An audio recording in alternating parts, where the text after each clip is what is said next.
کہو کافرو بھلا دیکھو تو اگر تم پر اللہ کا عذاب آ جائے یا قیامت آ موجود ہو تو کیا تم ایسی حالت میں اللہ کے سوا کسی اور کو پکارو گے؟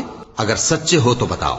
نہیں، بلکہ مصیبت کے وقت تم اسی کو پکارتے ہو، تو جس دکھ کے لیے اسے پکارتے ہو وہ اگر چاہتا ہے تو اس کو دور کر دیتا ہے، اور جن کو تم شریک بناتے ہو اس وقت انہیں بھول جاتے ہو۔ اور ہم نے تم سے پہلے بہت سی امتوں کی طرف پیغمبر بھیجے، پھر ان کی نافرمانیوں کے سبب ہم انہیں سختیوں اور تکلیفوں میں پکڑتے رہے تاکہ عاجزی کریں۔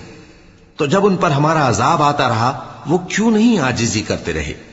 مگر ان کے تو دل ہی سخت ہو گئے تھے، اور جو کام وہ کرتے تھے شیطان ان کو ان کی نظروں میں آراستہ کر دکھاتا تھا۔ پھر جب انہوں نے اس نصیحت کو جو ان کو کی گئی تھی فراموش کر دیا تو ہم نے ان پر ہر چیز کے دروازے کھول دیے، یہاں تک کہ جب ان چیزوں سے جو ان کو دی گئی تھیں خوب خوش ہو گئے تو ہم نے ان کو